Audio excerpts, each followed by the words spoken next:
저는 2021년 1월 3일부터 이 경기도 고양시 덕양구에 있는 삼송지구의 새순교회라는 곳을 개척해서 성도들과 함께 지금 예배를 드리고 있습니다. 저는 그 양순웅 목사님과 3년 동안 예수양랑교에서 같이 사역했습니다. 이제 같이 교회에 들어왔었고, 그리고 아마 제가 예수양랑교회 계속 있었으면 아마 저도 이쪽 근처 어딘가에 이렇게 분리 개척했을 수도 있습니다. 하지만 하나님의 뜻이 있으셔서 또 조금 먼 고향으로 부르셔서 이렇게 목회를 시작하게 됐습니다. 참 쉽지 않은 길이긴 합니다. 특히 저희가 교회를 개척을 시작했을 때가 코로나 시기였어요. 그래서 주위에서 그랬습니다. 미쳤냐고. 네. 코로나 시기에 무슨 개척이냐. 정말 말도 안 되는 얘기죠. 그래서 저희 교회는 온라인으로 먼저 예배를 시작했습니다. 시작했고 예수양랑교회가 조금 다른 패턴으로 개척이 돼서 사실 제가 이제 서울의 삼일교회에서 송태근 목사님 계신 곳에서 사역을 6년 정도 했는데 코로나 시기에 말도 안 되는, 지금 돌아보면 뭐 제가 왜 그랬지 싶을 정도인데, 놀랍게도 하나님이 그 가운데 은혜를 주셔서 계속해서 어떤 교회가 주님의 은혜 안에 자라나게 하시는 것들을 참 많이 경험하며 살고 있습니다. 그래서 뭐 그 얘기들을 많이 나눌 수는 없겠지만 오늘 말씀 안에 저는 다 있다고 생각합니다. 오늘 말씀을 나누면서 또 저에게 주신 은혜, 그리고 우리 새순교회에 주신 은혜, 그리고 우리 예수 호메실 교회 성도들과 함께 나눌 은혜들이 성령께서 깊이 가르치시고 허락해 주신 은혜가 가득하길 주님으로 축복합니다. 이 시간에 오늘 말씀 함께 읽었는데요. 이 말씀이 여러분들 다 아시겠지만 이 만나에 대한 얘기죠. 만나에 대한 이야기. 만나에 대한 이야기인데 왜 이게 먹는 얘기를 제가 이렇게 준비해 왔을까요? 여러분, 보통 그 한 자녀가 성장하게 되면 처음에 이제 저는 저희 큰 딸아이가 생각이 납니다. 이제 초등학교 6학년인데 태어나서 아이가 뒤집기를 하고 배밀이를 하고 그 자리에 이제 딱 앉았다가 일어나는 그 어떤 모습들이 지금도 다 기억이 나거든요. 왜? 원래 부모의 눈에는 자녀의 성장이 이렇게 탁탁탁탁 오랩돼서 다 보이지 않습니까? 그죠? 어린 시절부터 시그니처럼 4살, 5살, 6살, 7살, 8살 막 이렇게 되는 시그니처가 막 겹쳐가지고 이제 보여요. 그죠? 부모의 눈에는. 그렇게 했는데 저는 아직도 기억납니다. 얘가 딱 앉아서 기저귀를 차면 이렇게 엉덩이가 묵직하지 않습니까? 일어나면 하면서 이제 일어납니다. 그죠? 일어나서 딱 보면 와, 일어났다 일어났다 그러지 않습니까? 그러다가 어쩌다가 이제 딱 봤는데 한 발자씩 걷기 시작하죠. 그러면 막 부모들은 요즘에 핸드폰도 다 찍지 않습니까? 오, 걷는다 걷는다. 그래서 저도 그때 찍었던 기억이 나요. 2발짝 내딛었습니다. 저희 큰아이가 처음 딱 2발짝을 내딛는 것을 영상으로 찍었던 기억이 나요. 근데 이 아이가 걷는 어떤 과정을 한번 생각해 보면요. 우리는 그냥 어느 날 갑자기 얘가 이렇게 누워 있다가 슈퍼맨처럼 쑥 일어나가지고 갑자기 일어난 거라고 생각하잖아요. 근데 그렇지 않다는 거죠. 아이는 생애 주기의 습관에 따라서 자신의 몸을 뒤척이다가 뒤집고, 그 다음에 뒤집은 다음에 자신의 몸을 뒤척이다가 배를 밀게 되고, 그러면서 그것을 수천 번 하다가 주저앉고 또 주저앉는 것을 수백 번 했다가 일어나서 걷게 되죠. 이 한 걸음마를 위해서 아이가 넘어지는 횟수가 몇 번이냐면 2,000번을 넘어진다고 합니다. 그렇죠? 여러분, 성숙이라는 것은 바로 이런 것이죠. 성숙은 어느 한순간 이 아이가 의지적으로 야, 오늘 자 시간 됐구나. 2022년 5월 18일 저녁 9시부로 내가 걷기 시작한다. 오케이. 딱 일어나서 걷지 않아요. 그렇지 않죠. 계속해서 그 아이의 어떤 성장을 위한 수고 안에서 쌓여진 습관에 따라 아이는 걷게 되고 사실은 자라나게 돼 있다는 거예요. 우리는 보통 하나님 말씀을 읽고 신앙생활을 하면 성경을 100번 읽고 열심히 머리로 새겨서 잘 배우면 내가 그렇게 사라진다고 생각합니다. 근데 그렇지 않죠. 우리가 말씀을 읽고 먹고 그 다음에 살아내며 넘어지고 걸음마를 그렇게 하면서 계속 그런 어떤 삶의 본능적인 우리의 어떤 욕구와 과정을 통해서 우리는 보통 서서 자라나기까지 한다는 것이에요. 그러니까 하나님께서는 이런 어떤 우리 인간의 생애 주기의 성장의 방식을 다 하셨다는 거예요. 하나님께서는.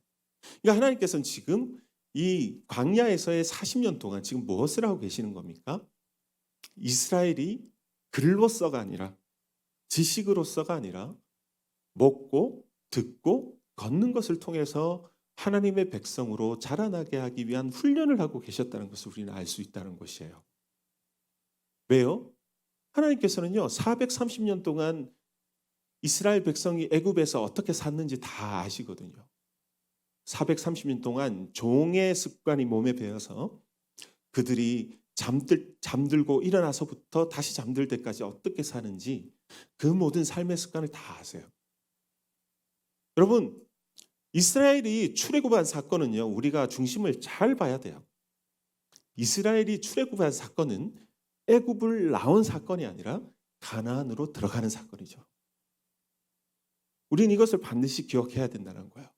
그러니까 하나님께서는 단순히 이스라엘 백성을 애굽으로 나오는 것을 목적으로 불러내신 것이 아니라 가나안으로 들어가기 위해서 불러내셨는데 그 40년 동안 이스라엘로 하여금 앉고 기고 뛰고 먹고 듣고 걷는 것을 통해서 그의 아들로서 자녀로서 종이 아니라 자녀로서 가나안 땅에 들어갈 합당한 백성으로 그렇게 훈련시키시기 시작했다는 거예요.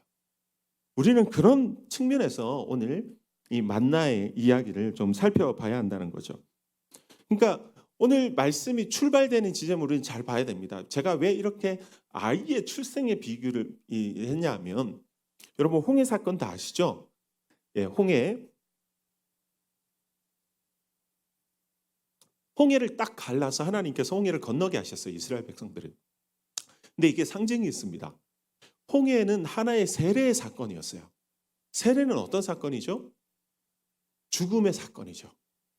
홍해가 쫙 갈리고 그 속으로 이스라엘 백성들이 걸어서 그 물을 통과합니다. 이것은 뭐냐면 애굽의 종되었던 이스라엘이 죽는 사건이었어요. 그리고 결국 그들이 다시 가나안의 백성으로 사는 사건이었어요. 이것이 세례였어요. 그러니까 무엇입니까? 우리가 아이를 출생하면 양수가 터지죠. 물이 쫙 갈라지면서 애가 태어나지 않습니까? 지금 그거랑 비슷한 장면이라고 생각하시면 돼요. 이스라엘이 새롭게 태어난 겁니다.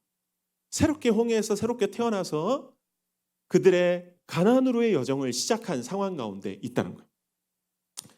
그렇게 이제 시작한 가운데 첫 번째 하나님께서는 지금 이스라엘에게 먹는 법을 가르치기 시작했어요. 이렇게 먹는 법을 이제 가르치기 시작하는데요. 오늘 딱 보면 이제 드디어 이 만나의 사건이 도대체 우리에게 어떤 것을 의미하는지를 우리가 하나하나 좀 살펴보려고 해요. 오늘 말씀을 잠시 우리 한번 보면요. 개략 단락을 좀 나눠서 한번 말씀드리겠습니다. 1절부터 3절까지의 말씀은 바로 하나님께서는 만나를 왜 이스라엘에게 주셨는지에 대해서 이야기하고 있어요. 그리고 4절에서 6절까지 보면 어떻게 만나를 주시고 그 만나를 관리해야 하는지를 이스라엘 백성에게 가르쳐주고 계신다는 거예요. 그리고 마지막 7절에서 12절까지 보면 하나님께서 만나를 통해 이스라엘 백성에게 순종을 가르치셨다는 거예요. 우리는 이 세 가지의 큰 이야기 주제를 통해서 한번 오늘 말씀 살펴보려고 해요. 여러분 이스라엘 백성이 홍해를 건너 이제 드디어 그 시나이 반도가 있는 그 광야로 이제 접어들게 됩니다. 근데 그렇게 접어들어서 정말 이스라엘 백성들은 홍해를 가른 후에 특별한 새로운 일이 일어날 것이라고 생각하고 열심히 걸었어요. 근데 한 달 반을 걸었어요. 오늘 말씀을 보면 한 달 반을 걸었는데 아무런 변화가 없어요. 그리고 먹을 것이 하나도 없어요. 이스라엘 백성들이요 출애굽하면서 들고 나온 음식은 뭐가 유일했냐면 그들이 발교되지 않은 반죽들 있지 않습니까? 그들이 이제 떡을 해 먹으려고 막 이렇게 반죽을 대충 해놓은 것들을 바구니에 넣고 가지고 나온 게 전부였어요. 근데 그것도 다 먹어버리니까 이제 한 달 반이 지나니까 아무것도 먹을 게 남지 않은 거죠. 그리고 그들은 어디에 버려졌냐면 신광야, 광야에 버려진 상황 가운데 있다는 것이죠. 그러면 당연히 그들의 입술에서 원망이 나왔겠죠. 원망이 나옵니다. 원망이 나왔고 결국 그때 하나님께서는 그들의 원망을 들으시고 오늘 4절 말씀에 보면 우리 같이 한번 읽어볼까요? 4절 한번 3절 4절 다시 한번 읽도록 하겠습니다. 3절 4절 한번 다시 읽겠습니다. 시작. 이스라엘 자손이 그들에게 이르되 우리가 애굽 땅에서 고기 가마 곁에 앉아 있던 때와 떡을 배불리 먹던 때에 여호와의 손에 죽었더라면 좋았을 것을 너희가 이 광야로 우리를 인도해내어 이 온 회중이 줄여 죽게 하는도다. 그때 여호와께서 모세에게 이르시되 보라 내가 너희를 위하여 하늘에서 양식을 비같이 내리리니 백성이 나가서 일용할 양것을 날마다 거둘 것이라. 이같이 하여 그들이 내 율법을 중행하나 아니하나 내가 시험하니라. 아멘. 이게 무엇입니까? 오늘 보면 이스라엘 백성들이 이 광야에서 우리를 줄여 죽게 하려고 우리를 이곳으로 인도했구나라고 지금 원망하고 있는 거죠.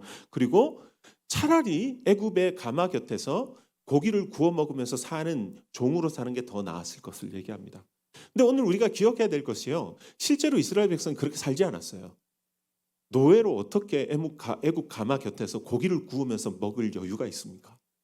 이것은 이스라엘 백성이 스스로 착각했던 내용이에요. 그때의 삶이 그렇지 않았는데 엄청 그런 것처럼 내 마음에 느껴지고 있다는 거예요. 지금 그때가 좋았는데 전혀 그러지 않았는데 지금 그 얘기를 하고 있는 거예요. 그래서 줄여 죽게 한다는 거예요. 근데 하나님께서는 그들에게 뭐라고 얘기하십니까? 내가 이제 너희들에게 양식을 하늘에서 비같이 내리게 할 거다라고 얘기합니다. 여러분 여기에서 이스라엘이 배워야 할 먹는 법 첫 번째 방식이 나옵니다. 무엇이냐면요. 이스라엘 백성들은 땅에서 나는 소산물을 먹기 위해 사는 것이 아니라 하늘에서부터 내리는 하늘의 양식을 먹고 살아야 할 존재라고 지금 말씀하고 계신다는 거예요. 여러분 광야를 생각해 보십시오. 이스라엘 백성이 그 광야를 걷다가 무엇을 느꼈어요 지금? 절망과 낙심을 느꼈죠. 광야를 보면서 어떤 생각이 했을까요? 야, 우리도 광야처럼 버려진 존재구나. 이 광야도 천하에 쓸모없어서 사람들에게 다 버려진 존재인데 우리도 이 광야처럼 버려진 존재로 이곳에 그냥 그렇게 줄여 죽게 생겼구나라고 얘기하고 있는 거예요. 근데 그런 그들에게 하나님께서 뭐라고 얘기하시는 거예요? 내가 이 마른 땅에 비를 내려서 버려진 것 같은 이 땅을 먹이는 것처럼 내가 너희들을 하늘에서부터 내린 양식으로 먹일 것이다 라고 얘기하고 계신다는 거예요. 무엇입니까? 이스라엘은 결코 광야처럼 버려진 존재가 아니었어요. 하나님께서는 모든 세상 사람에게 버려진 것만 같은 그 광야조차도 하늘에서 내리는 비로 먹이셨다는 거예요.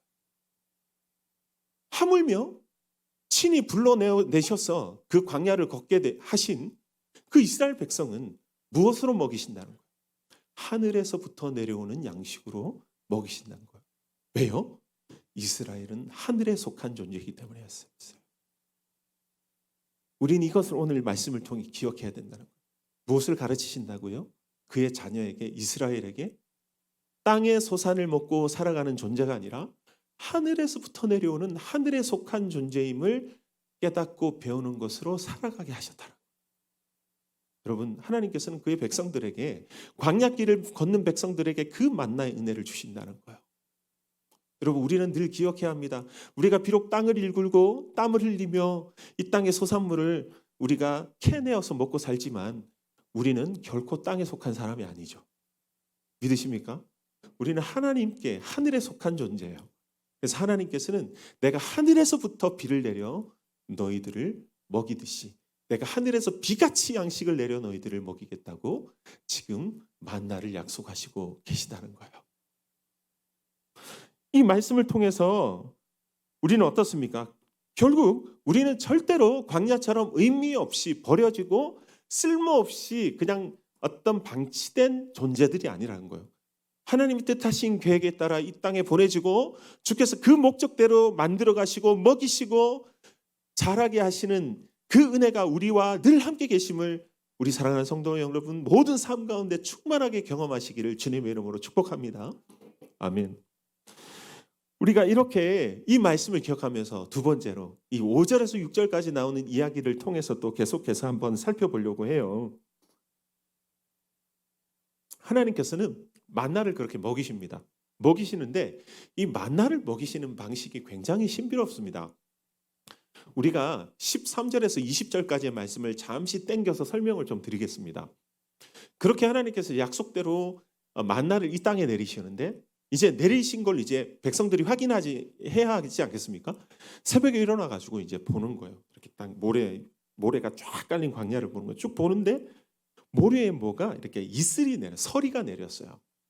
그래서 이게 뭐지? 하고 그 서리를 보니까 그 서리 안에 조그만 작은 어떤 가루 같은 게 들어있는 거예요. 그래서 이 서리를 다 걷어가지고 그 가루를 딱 말리니 그 안에 만나가 들어있었던 거죠. 만나는 그런 방식으로 내렸어요. 막 비처럼 내린 게 아니라 서리가 내릴 때 같이 그 서리 안에 담겨진 채로 모래 위에 가득히 채워져서 내렸다는 거예요. 여러분, 저는 이 말씀을 읽으면서 우리 삶에 내리는 은혜와 굉장히 비슷하구나라는 생각을 했어요. 제가 좀 말 장난인 것 같지만 좀 표현하자면 그렇습니다. 신비롭지만 자연스러운 은혜. 그죠? 굉장히 평범하지만 놀라운 은혜. 여러분, 그런 은혜 경험하며 사시지 않습니까? 그죠? 제가 한번 예전에 받았던 은혜 한번 나눠볼까요? 제가 예전에 대전에 있는 침신대학교에 출강했던 때입니다. 이제 학생들에게 교회 음악을 가르치려고 출강했는데 그때는 좀 한참 전이라 이렇게 하이패스 이런 게 좀 익숙하지 않았어요. 그때는. 그래서 이제 돈으로 이제 톨게이트 이제 지불하고 이랬을 텐데 제가 그날 마침 깜빡 잊고 제가 준비를 안 해간 거예요. 돈을. 그 톨비를. 그러면 그냥 뭐 과태료 내시면 하면 되는데 전 또 순진해가지고 안 내면 잡혀갈까 봐 너무 겁나가지고 막 타고 가는데 저기 어디죠? 신탄진 정도 가서 안 거예요. 제가 돈을 준비를 안 한 거. 이거 어떡하지? 그래서 제가 갓길에 차를 대었어요. 그래서 진짜 제가 여러분들 돈 떨어질 때 하시는 일 있잖아요. 우리 성도님들 아마 공감하실 텐데 뭐 과자 사 먹고 싶으시거나 이럴 때 밤에 후레시키고 나가지고 이렇게 밑에 카바 이제 제껴보지 않습니까? 제끼고 막 소파 사이에 막 손가락 넣고 막 다 정말 다 뒤졌어요. 있는 거 트렁크까지 싹 다 뒤졌어요. 싹 뒤져가지고 이제 다 모았어요. 근데 얼마 나오냐면 정확하게 아직까지 기억합니다. 6,190원이 나왔어요. 근데 많이 나왔죠? 제가 좀 부끄러운 얘기입니다. 사실 돈 관리를 못했다는 얘기죠. 제가. 그래서 그만큼 이렇게 눈먼 돈이 많았다는 거예요. 근데 제가 딱 톨게이트 딱 갔는데 톨비가 얼마였냐면 6,200원이었어요. 그래서 제가 이 10원을 어떡하지? 제가 좀 소심하거든요. 이 10원을 어떡하지? 10원 하다가 그래 자비를 구하자. 그래서 톨게이트에 계시는 그 누님한테 죄송해요. 제가 이런 걸로 제가 10원이 모자라다. 그러니까 주시고 그냥 가세요. 보내주시더라고요. 그래서 6,190원으로 제가 톨게이트를 통과했습니다. 여러분, 저는 그 채워지지 않은 10원이 뭘까라고 생각해 보면 그 누님을 통해서 베푸신 하나님의 자비라고 생각합니다. 그죠? 모자란 게 아니었죠. 제게 충분한 정확히 딱 들어맞는 자비였죠. 이런 경험을 우리 얼마나 많이 합니까? 우리 삶에서. 그죠? 신비롭지만 자연스럽고 평범하지만 놀라운 은혜를 우리는 정말 많이 경험합니다. 우리는 그것을 너무 많이 잊고 사는 거죠. 바로 하나님께서는 그렇게 우리에게 이 만나와 같은 은혜를 늘 베풀어 주신다는 거예요. 그리고 이 만나는 이런 작은 하나가 3mm 정도였다고요. 크기가 굉장히 작죠. 근데 이 만나를 하나님께서 한 사람당 몇 리터를 거두게 하셨냐면 2.2리터를 거두겠어요. 하루에. 2.2리터면 이제 그 코카콜라 이제 2리터짜리 하나 정도 크게 되는 거죠. 이제 발교시키고 막 하다 보면 좀 커질 거 아닙니까? 그죠? 근데 오늘 말씀 보면 놀랍게도 이 만나를 주셨을 때 똑같은 양을 거뒀지만 서로 모자람 없이 먹었다. 이렇게 얘기합니다. 이게 무슨 말일까요? 자, 제가 한번 예를 들어볼까요? 우리 여기 홍기영 장로님 계시지만 우리 장로님을 딱 봬도 저보다는 훨씬 적게 드시겠죠. 장로님 아닙니까? 그죠? 아까 이제 식사하면서 저보다는 훨씬 적게 드시는 것 같더라고요. 그런데 이걸 서로 딱 맞게 먹었다는 얘기는 서로 남고 혹은 부족함이 없이 다 채워졌다는 얘기죠. 그죠? 바로 하나님께서 만나를 통해서 하늘에서부터 내리고 또한 우리와 서로의 결핍과 풍요를 주고받으며 메꿔내는 방식으로 하나님께서 우리의 삶을 채워주셨다는 거예요. 그렇게 만나를 경험하게 하셨다는 거예요. 여러분, 그렇게 지내면서 이 매일매일마다 이스라엘 백성들은 어떻게 하루하루를 지냈을까요? 만나를 확 모아서 주시면 좋을 텐데 이것도 희한하게 매일 하루하루를 나눠서 주신 거예요. 우리 같으면 너무 머리가 아플 것 같은데 그렇지 않습니까? 차라리 일주일치 몰아주시고 그냥 굶어 죽든 뭐하든 너네가 알아서 나눠 먹고 그냥 나는 머리 아프니까 끝내고 싶다 할 수 있는데 매일매일마다 한 사람당 2.2리터씩 먹을 수 있는 양을 늘 내려주셨다는 거예요. 여러분 상상해 보십시오. 그러면 이걸 매일매일 끝내야 되잖아요. 매일매일 이것만 먹고 살죠? 그러면 이렇게 먹고 40년을 살았단 말이에요. 이스라엘 백성이. 이것도 놀랍죠. 그러면 항아리를 여러분들 맞추겠습니까? 안 맞추겠습니까? 여러분들 집에 전부 다 그거 있지 않습니까? 쌀 담아놓는 그릇 있죠. 바구니. 다 만들 거 아닙니까? 그러면 2.2리터짜리 쌀 바구니가 다 항아리가 각 집마다 다 있었을 거라는 거죠. 그러면 여러분 한번 생각해 보십시오. 저녁 다 먹고 저녁 8시쯤 됐을 때 누웠단 말이죠. 그러면 누워 있으면 저 위에 보물 단지니까 저 위에 어디 있을 거 아닙니까? 그럼 그 항아리 보면 무슨 생각할까요? 여러분 여기서 믿음이 좋은 분들의 얘기는 뭐 믿습니다 이런 거 말고 어떤 생각할까요? 솔직히 내일 또 채워질까? 하나님 왜 이렇게 머리 아프게 하지? 왜 매일매일 이렇게 살게 하실까?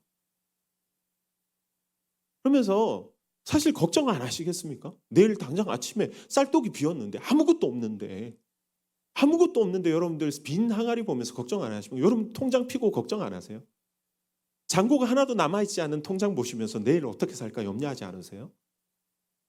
이스라엘 백성은요 40년 동안 그 훈련한 거예요. 어떤 훈련이냐면 매일 밤마다 빈 항아리 쳐다보다가 결국 하나님의 입술을 바라보는 것을 훈련하는 것을 익히는 방식으로 살았단 말이죠. 이스라엘 백성. 매일매일 빈 항아리 보고 사는 거예요. 근데 결국 그 사람들은 40년 동안 뭔 훈련하는 거예요. 사람이 떡으로만 살 것이 아니에요. 하나님의 입에서 나오는 모든 말씀으로 살 것이니라. 라는 그 훈련을 하기 위해서 지금 이스라엘 백성은 40년 동안 매일 저녁을 빈 항아리를 쳐다보며 기도하며 잠들었을 것이라는 거예요. 여러분 우리는 어떤 믿음을 간직하고 살고 있습니까? 우리는 무엇에 우리의 삶의 안정감을 두고 살고 있습니까? 여러분 저는 이제 막 개척해서 1년 이제 반 정도 지났습니다. 근데 사실 처음에 너무 두려웠어요. 사실 어디에서 돈 나올 구석도 없고요. 죄송하지만 성도들이 처음에 3.1교회가 엄청 크거든요. 한 10,000명이 넘는단 말이죠. 근데 개척한다 그러니까 사람들이 안 오죠. 왜 와요? 굳이. 그 안락한 너무 좋은 한국 최고의 설교자 송태근 목사님께서 계시고 이제 그런 사실은 거의 삶의 벼랑 끝에서 현타가 나중에 오더라고요.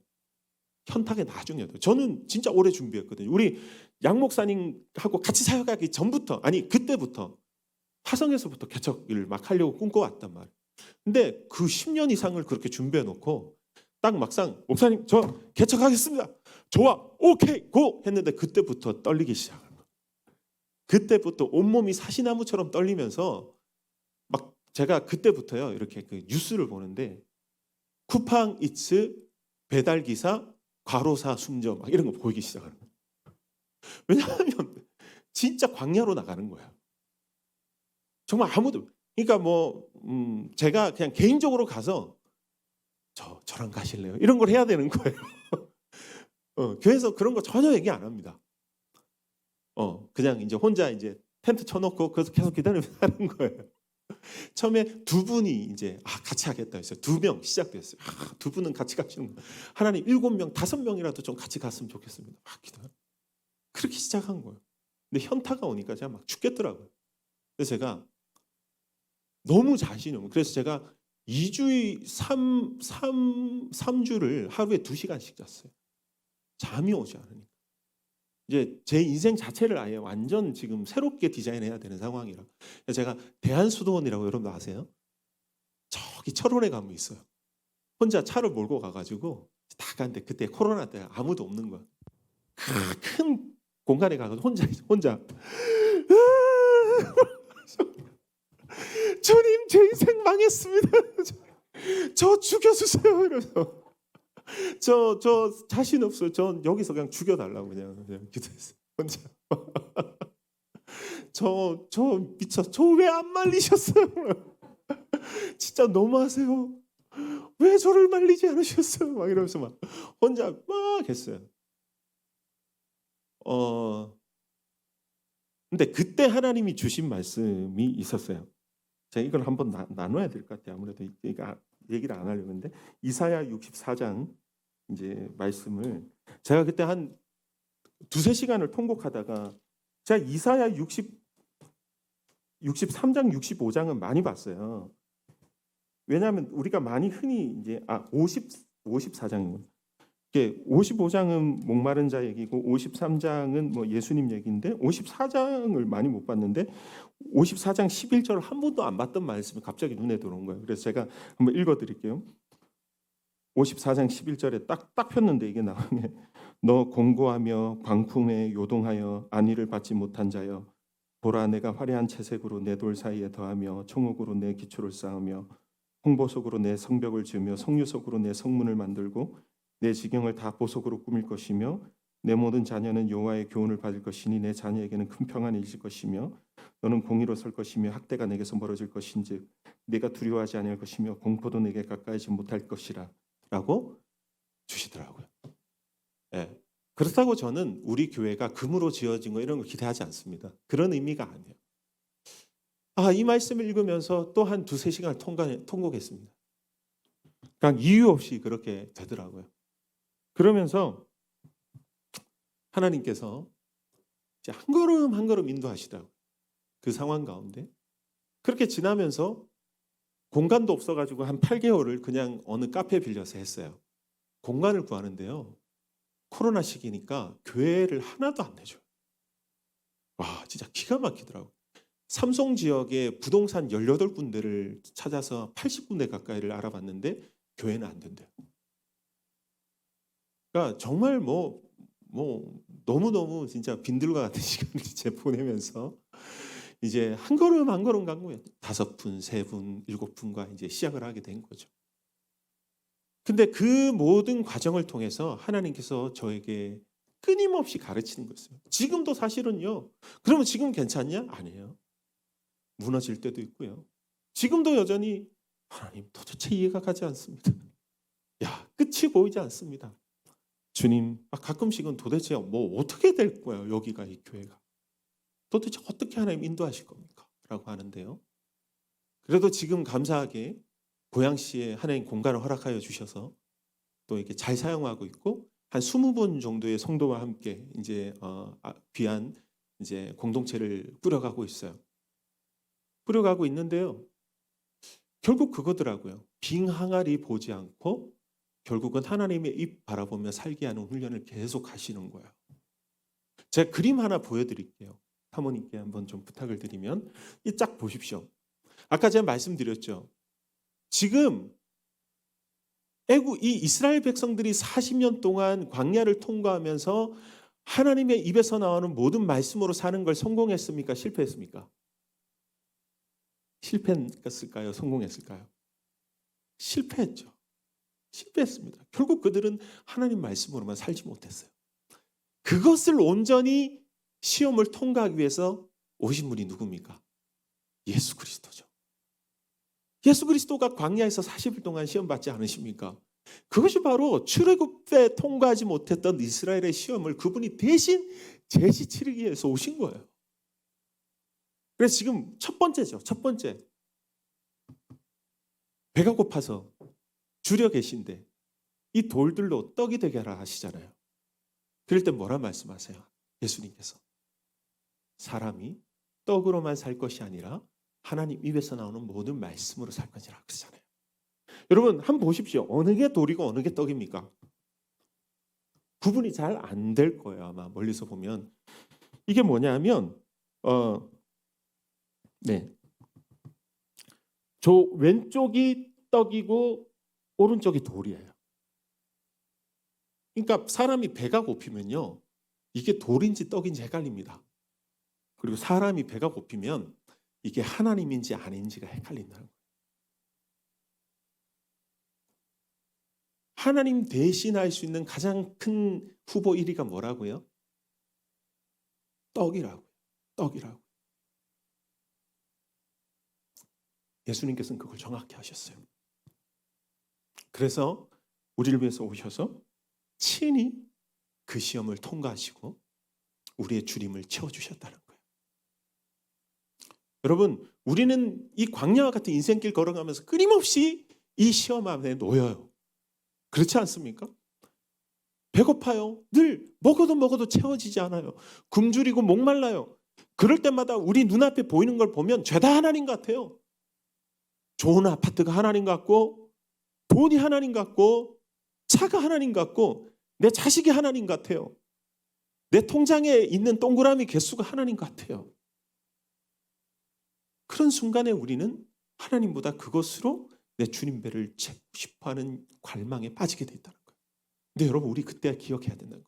우리는 땅에서 나는 소산물을 먹고 살아야 할 존재가 아니라 하늘에서 내리는, 하늘에서 주시는 양식으로 먹고 살아야 할 존재라는 것을, 우리가 하늘에 속한 존재라는 것을 깨달아야 함을 주님은 우리에게 말씀하신다는 거예요. 여러분, 오늘도 내일도 그렇게 하루하루 정말 일용한 양식으로 버티며 살아야 하는 것 같은 우리의 절망 속에서도 우리가 주님의 입술을 바라보며 그렇게 하늘의 만나를 먹으며 이스라엘과 함께 주를 향해 걷는 법을 배우는 은혜가 충만하시기를 주님으로 축복합니다. 말씀을 보면요, 이제 좀 정리를 하도록 하겠습니다. 저도 마찬가지예요. 그런 얘기 막 하거든요. 사람 많아지면 아유 머리만 아파. 그 위로한답시고 얘기해요. 주위에서. 그냥 좀 성도가 좀 적절한 게 그냥 한 30명, 40명, 50명 뭐 이렇게 가는 게 오히려 마음도 편하고 좋아 이렇게 얘기하는데, 여러분 솔직히 생각해 보십시오. 그 30명, 40명, 50명이 그냥 3, 4, 50명입니까? 아니죠. 5명 나갔다가 5명 들어오고 또 10명 빠졌다 또 들어오고 그 안에서 그게 낭만적인 얘기가 아니에요. 그렇지 않습니까, 여러분? 맞잖아요. 그런 게 아니에요. 머리가 너무 아파요. 막 이런 게 막 너무 그래요. 그렇죠? 무엇이 할 만한 목회입니까? 무엇이 할 만한 교회입니까? 우린 참 많은 것으로 착각합니다. 좀 싸움이 덜하고, 좀 서로 너무 웃으면 늘 보기 좋고, 아니면 늘 그냥 오면 마음에 편안한 그런 교회를 여러분들 찾아 헤매셨습니까? 다른 건데 그런 교회는 이 땅에 없습니다. 없어요. 중요한 건 뭐예요? 바로 이 먹는 씨름을 함께하는 것. 여러분, 저는 그런 생각을 해요. 저는요, 솔직히 가끔씩 가다가, 저는 성도가 얼마 없잖아요.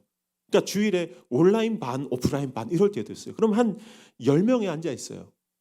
근데 막 한 명 빠지면 뭐 보면 그 사람 왜 안 왔지? 근데 막 별의별 막 모래집을 다 성을 쌓는 거야. 내가 3일 전에 뭐 카톡 보낸 걸 잘못했나? 참았어야 되는데 막 이러고 하는 거예요. 그 순간 저에게는 그 한 성도가 하나님처럼. 그죠? 그리고요, 막 교회 통장을 보면 진짜 뭐 성도가 얼마 없는데, 그리고 우리는 뭐 후원 고조보도 없는데, 그러면 그게 눈이 돌아가겠습니까? 안 가겠습니까? 그럴 수 있는 거예요. 그냥 그게 하나님처럼 보이는 거예요, 여러분. 하나님이 얼마 전에 저에게 큰 은혜를 하나 주셨어요. 제가 아까 우리 장로님들, 장로님과 집사님께 나눴지만 3주 전에 막 사역을 하다가 원래 하지 않습니까? 개척교회 목사라는 게 다 그렇죠, 뭐. 우리 양 목사님이 이제 좀 벗어나셨다고 저는 또 이렇게 많은 성도님들과 함께 가시니까. 근데 뭐 초기면 개척교회 성도나 목사 똑같아요. 마음이 늘 오락가락 하잖아요. 성도님들도 이 교회가 내 교회 맞나 싶기도 하고, 목사도 이 교회가 내 교회 맞나 왔다 갔다 하잖아요. 막 좀 사실 그때 다운이 됐고, 주님, 제가 이게 진짜 제 지혜로 할 수 있는 게 아니군요. 전 공부 많이 했거든요, 솔직히. 제가 저기 웨스트민스터 신학대학원 대학교에 성경화 문화 박사 논문 지금 과정 중이에요. 그러니까 성교적 교회, 교회의 새로운 표현, 셀, 가정 별 그런 걸 막 혼자 막 했어. 그게 하나도 뜻대로 안 돼요. 하나도 내 마음대로 되는 게 없어요. 그래서 좀 마음이 이렇게 좀 다운되고 막 이랬는데 갑자기 10년이 넘었는데 세월에 한 10년 가까이 연락이 안 됐는데 한 친구 목사가 전화가 온 거예요, 저한테. 야, 오랜만이다. 그래, 너 잘 지내? 근데 그 친구는 저보다 훨씬 더 어렵게 사역해요. 한 기도원에서 작은 방에서 5명의 식구와 함께 정말 난 여기가 하나님 앞에 행복하게 섬기는 곳이야 하면서 막 열심히 섬기는 친구예요. 근데 이 친구가 이 친구의 아는 형이 이 친구한테 전화를 한 거예요. 오랜만에. 그 형님이 기도를 하고 있는데 이 친구가 떠올랐는데 너무 웃긴 게 뭐냐면 이 친구가 떠오른 것이 이 형이 기도할 때 들었던 찬양의 목소리가 제 목소리인데 제가 찬양 가수거든요. 제 목소리인데 제 목소리를 듣는데 제 친구가 생각이 난 거예요. 그래서 야, 네가 생각나더라 하고 전화가 온 거예요. 그래서 이 친구가 또 덩달아 제가 생각난 거예요. 그래서 이 친구에게 귀한 성김으로 함께 하겠다라고 얘기하고 그걸 들으면서 이 친구가 또 제가 생각나서 얘한테 내가 좀 오랜만이지만 전화해야 되겠다. 그리고 이 기쁨 나눠야겠다. 나눈다고 전화 온 거예요. 그래서 내가 후원하고 섬기고 그래 그럼 너무 고마워. 근데 너 지난주에 무슨 기도했냐? 일주일 동안 금식 기도했대요. 그래서 무슨 기도했냐 그러니까 내가 아직도 온전히 하나님의 것이 아닌 것 같아. 그렇게 힘들게 목회하는 친구가 그 얘기를 하고 있는 거예요. 망치로 머리를 한번 맞은 느낌이었어요. 제가 만든 찬양 중에 십자가의 전달자라는 찬양이 있어요. 그 찬양 보면 살아도 주를 위해 죽어도 주를 위해 라는 가사가 있거든요. 그때 제 마음에 갑자기 평화가 찾아왔어요. 그래, 죽으면 되지 않대. 그럼 하나님이 여기까지다 하면 죽으면 되는 거고 하나님 더 가라 그러면 가면 되는 거지. 그게 광야의 삶이잖아요. 광야의 길이잖아요. 하나님 멈추라 그러면 멈추고 가라 하면 가면 되고. 그때부터 마음이 되게 편함이 오더라고요. 저는 아마 계속 이 훈련을 해갈 것 같아요. 당분간. 이 훈련을 단번에 넘어설 수 있겠습니까? 전 절대 못 넘어섰나 봐요. 여러분들도 마찬가지지 않습니까? 목사나 성도나 다 못 넘었어요. 이건. 내가 죽게 생겼는데 무슨 하나님이야? 하나님 내게 원하시는 게 너무 많아. 근데 가만히 돌아보십시오.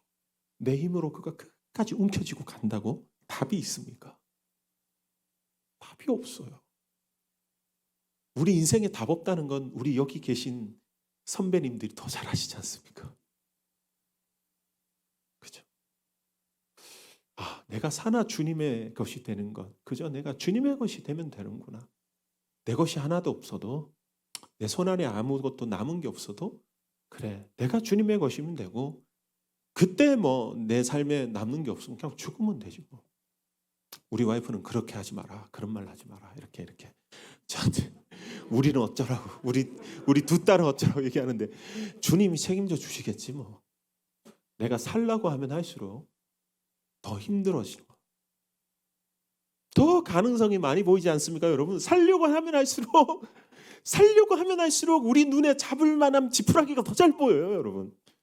제가 이 이야기를 듣고 참 마음에 위로를 받았어요.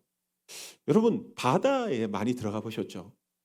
그죠? 여기 그 궁평항 쪽에 이렇게 딱 가시면 제가 예전에 마음 우울할 때 이제 화성에 사역하다가 지친다 이러면 궁평항 자주 갔거든요.